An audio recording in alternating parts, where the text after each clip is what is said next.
This hasn't happened in Gemini for over 2,500 years. The moon is activating a conjunction between Mars and Uranus that happened a few days ago. This happens on the 10th into the 11th, and there's a few qualities about this moon that make it so special.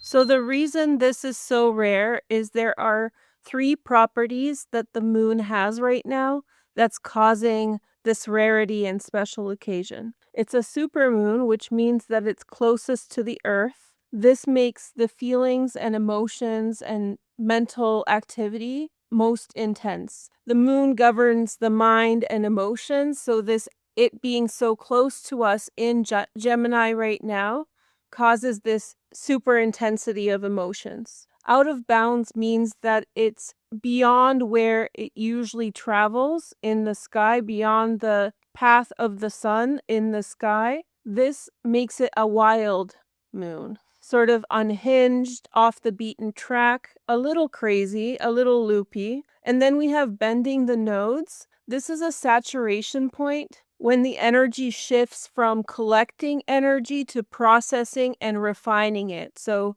at this position, which is the midpoint of the nodes, transits begin to refine the energy that they've accumulated over a given period of time and begin to process it. So think of it like buying art supplies. You've accumulated all your art supplies. I love buying art supplies. And then you have to start using them. So this is the part where you start using your art supplies or whatever you've gotten. So this whole activation in Gemini, Mars, Uranus, their new planetary cycle, and the moon create a certain set of properties that we are going to be subject to, that we are going to experience. Expect to have massive breakthroughs. This, combined with July 9th's transit of Venus at Regulus trining Chiron, creates an environment where you may have groundbreaking experiences, finding out truth about your life that you never expected. Under this transit, people have an open mind. This means that they're more open and willing to hear what other people have to say. Likewise, they're able to tolerate deeper ideas and they don't tune out. They hear what the world is telling them.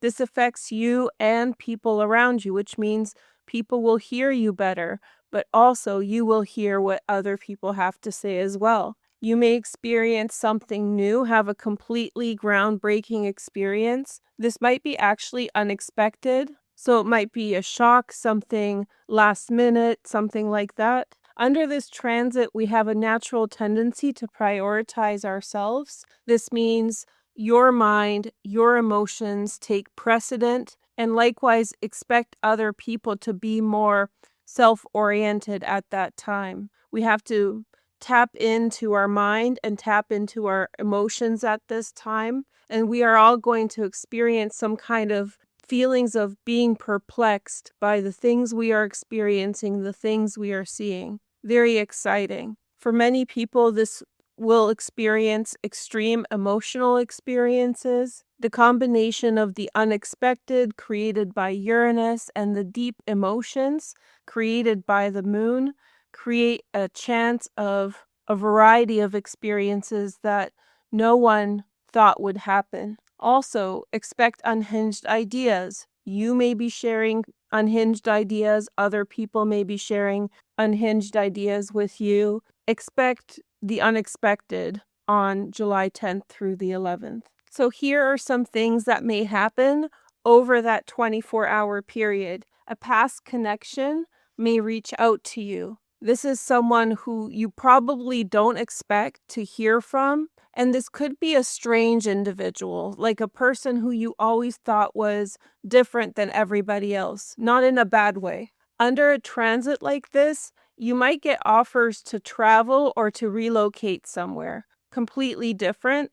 And the key word is unexpected. So you were never planning this. You weren't really seriously thinking about it, but suddenly there's an offer or there's a suggestion that you should try something or do something. Under this transit, people, including you, may be pulling away socially. So you may feel more like you need to be by yourself. This is because we're being so stimulated by the moon so close and out of bounds. Again, that means beyond its normal declination, which means how high or how low it is in the sky. So we're all super stimulated. So you or your friends, people around you, may want to be alone. So don't be offended if people around you just are not available. They're probably overstimulated. This includes pets and like cats and dogs. Expect them to be antsy-pantsy. So not everyone is an astrology fan, and the fact that you're pulling away, other people may not understand. Furthermore, many people will be isolating through that day, and so if someone asks to spend time with you and you turn them down, they may have experienced several rejections that day for connection, for conversation, or for meetings of some kind. So under this transit, I wouldn't be surprised if people get upset. Mars is there as well, so there is a chance of people getting upset because they're feeling rejected or you're not available. Don't take it personally, and I would not react. I would give them a few days to calm down and then regroup later. I don't know if you've noticed, but over the last several months, you may have felt a growing distance between yourself and certain people. This is because the outer planets have shifted signs, and this is shifting our reality. Who's, in the center of our life or who's been decentered a little bit. So under this transit, that feeling of separation may magnify, in which people who you thought you were very close with or people with whom you thought you had this really tight connection, you may feel very distant from them. Likewise, you may be drawn to very different people. So people who you didn't know very well, suddenly you have this really great connection and it locks in. Likewise, because of all these shifts and this general tendency of shifting our attention, we may be drawn to new people or new situations, and you may find yourself connecting with new people and having these very intense connections of feeling proximity and closeness with them. And this will be over different topics than you have connected with others in the past. So we're all shifting in terms of our interests, and under this transit, that's heightened. And because Mars is there and the moon is there, the likelihood of sparking new connections is really, really high. So under this transit, you may begin a new project as well. This is combined with your new interests, new topics that you're being drawn towards. So suddenly different things catch your attention. And I think you should follow that route if that's what you like. So go with the flow. There's something else happening in the sky which creates all of this to be past the baton type energy. By that I mean the energy is really strong July 9th, really strong July 11th, and then sometime in the middle of the day on July 11th, we shift frequencies very, very quickly. And this is important to pay attention to because we go from a high to a more complex energy. What happens on July 11th is that Venus will join the South Node. She's also squaring Uranus and Sedna in Gemini, which can produce very unexpected outcomes. We already did videos about this, so check them out in my playlists. But yeah, expect the energy to shift abruptly. So have your fun on the 9th and 10th, and then just be a little bit more guarded or take a slower pace on July 11th. It's not that it's a terrible transit, it's the difference in the energy. It's like this, up and like that, from a high right here to kind of an energy like this. It's not a terrible transit, like I said, the shift, but it's such a drastic change that if you have a good sense of humor or if you like to joke around like I do, you don't want to say the wrong joke to the wrong person and get carried away on July 11th. Bottom line. Okay, so there is one more activation for this transit on August 7th, 2026. It's not as strong as this one. We've already had several of these activations since March, and the August 7th one is our last one for many decades. It's not strong because Mars is at 27 degrees of Gemini. So in other words, it's pulled away from Uranus. It's further away now, so it's not as reactive. It's no longer bending the nodes. And the nodes are actually switching signs around that time. Depending on the calculation, they may have shifted out already or they may still be in Virgo and Pisces. But this is the very last activation. This is the strong one, and this is kind of the afterthought.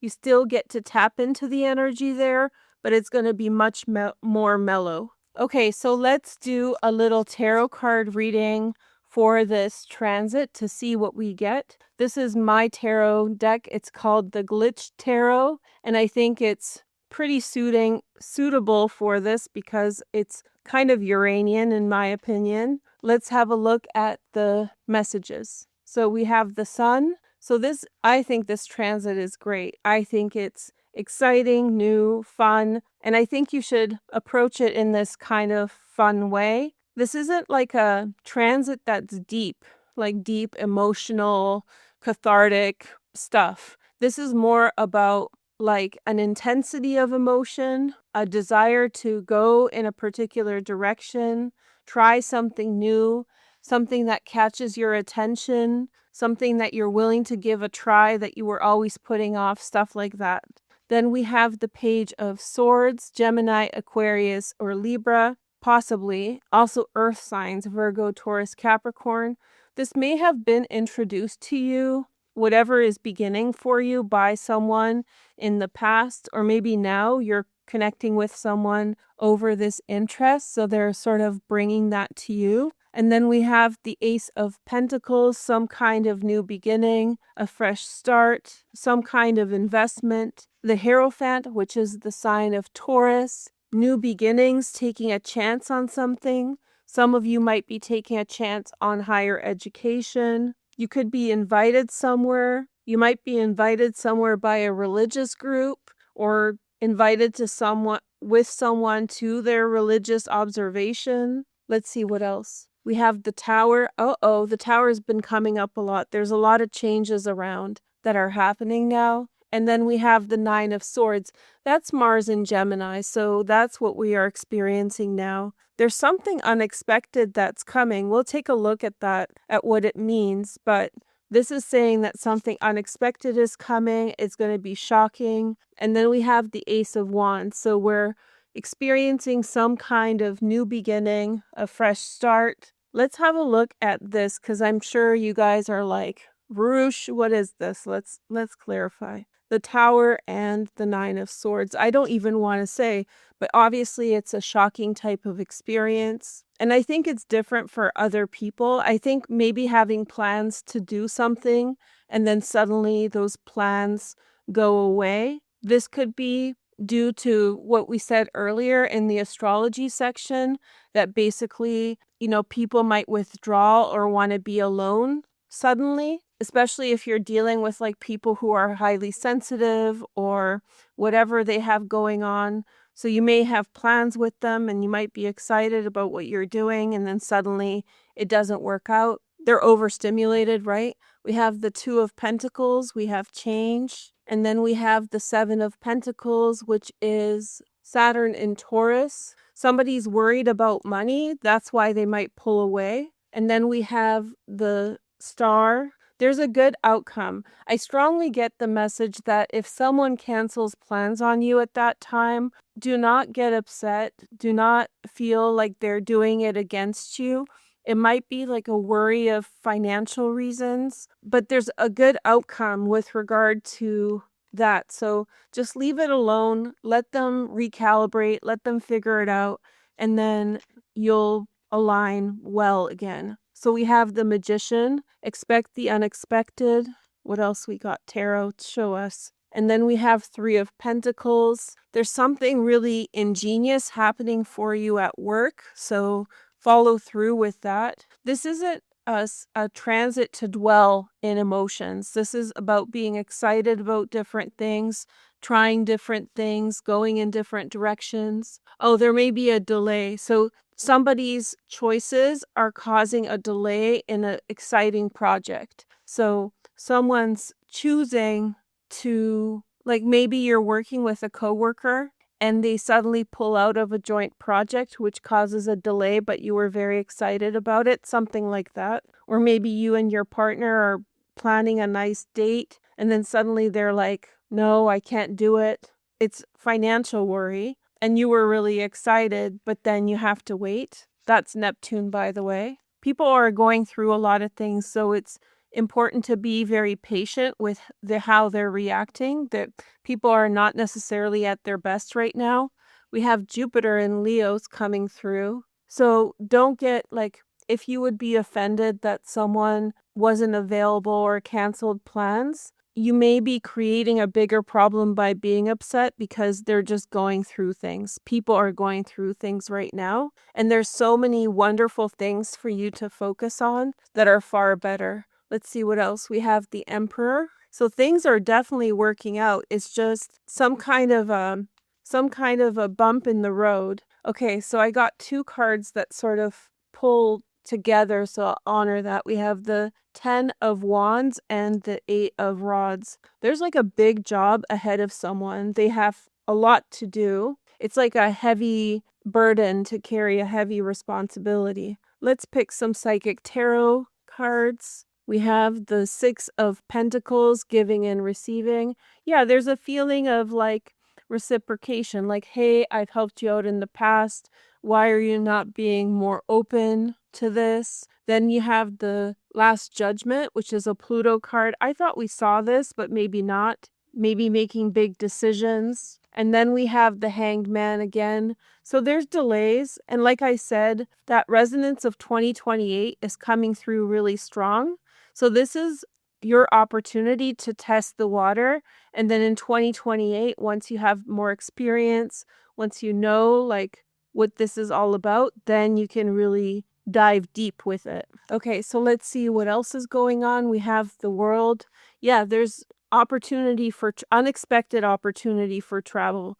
In the previous section, the astrology part, I noticed that it was this unexpected opportunity to travel, to go somewhere far, to expand your horizons. Let's see. And we have 5 of, yeah, so what's happening now is that Chiron is just shifting into Taurus. And so for some people, that might be a tough adjustment, especially with regard to money or finances. So it's not necessarily that you are in hard times or they are in hard times financially. It's that they're kind of nervous about it. They're scared about it. So at the bottom line, it feels like the 5 of Pentacles is like financial worry or being cautious financially at this time. This may be affecting how people are reacting or why they're choosing to do what they're doing. I love that you guys love the Lenormand, so let's go for the Lenormand readings. And then we have the Clover.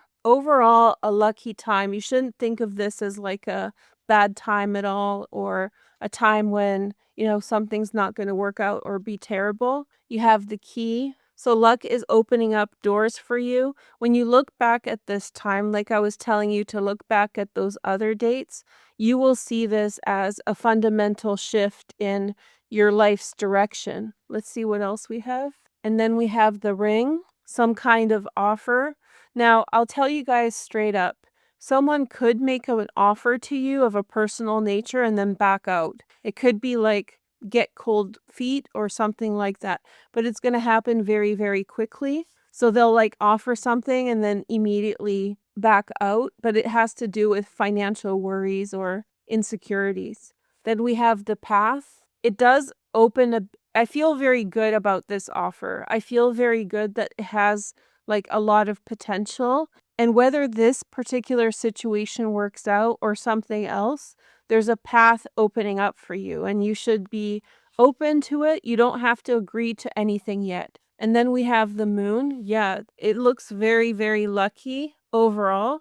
So there's like little things here and there that are sort of, getting in the way or a little bit awkward. But overall, this is a wonderful transit, and I hope that you have a wonderful time on the 10th and the 11th. And I'll catch you later. And watch out for the 11th through the 13th, because that's going to be a different vibe. Not bad, but not as happy-go-lucky either, okay? So be a little bit more conservative starting midday July 11th through about the 13th. Okay, see ya. Bye.